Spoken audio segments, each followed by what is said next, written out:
Olá, sou Luciane Estivanin, fonoaudióloga, fundadora da Clínica Reescreva. Vou falar hoje sobre a dislexia ou transtorno específico de aprendizagem com déficit em leitura. Essas duas terminologias referem-se ao mesmo quadro. É um quadro cuja característica principal é a dificuldade na aquisição e ou no desenvolvimento da leitura. Neste quadro, nós temos muitas diferenças entre os indivíduos, características diferentes, mas nós temos este marcador, essa característica que define o quadro, que é a dificuldade na leitura. Nós temos desde aquelas crianças que já têm um atraso no processo de alfabetização, demoram para entender que existem letras e sons correspondentes. Então são crianças que já atrasam nesse processo de alfabetização, demoram para começar a ler de uma forma correta. Nós temos também aquelas crianças, aqueles adolescentes que conseguem ler, até conseguem uma leitura correta, mas é uma leitura que é mais lentificada, mais silabada, uma leitura que tem repetições, que tem omissões de palavras, a criança se perde ali na leitura do texto. E nós temos aqueles casos mais leves, onde existe uma leitura correta, uma velocidade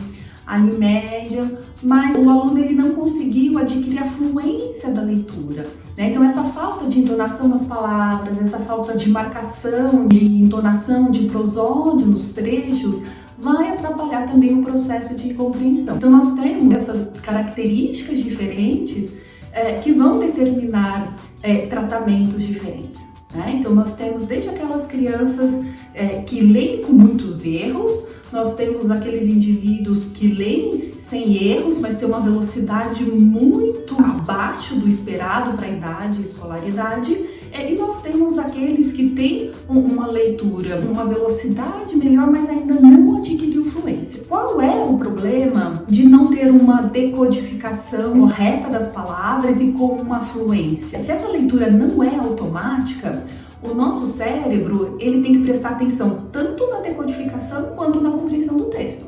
Então o objetivo de uma leitura é a gente adquirir conhecimento. Então quando a criança já começa a ter ciências, história, geografia, quando ela lê livros de história, a gente lê para aprender alguma coisa, a gente lê para entender. Se o nosso cérebro ele tem que prestar atenção na decodificação, vai sobrar menos recurso cognitivo para a compreensão, para a interpretação. Então essa é a característica principal da dislexia. Outras características também podem aparecer e variam muito entre os indivíduos. Então tem pessoas com dislexia com alterações de processamento auditivo, alterações no processamento visual, dificuldades motoras, de lateralidade. Essas não são as características principais e que definem o quadro, mas elas podem aparecer em indivíduos com dislexia. Muito importante ressaltar que nem todo atraso no processo de alfabetização, nem toda dificuldade de leitura caracteriza a dislexia. Então é muito importante o histórico escolar da criança, o histórico de desenvolvimento, uma avaliação multidisciplinar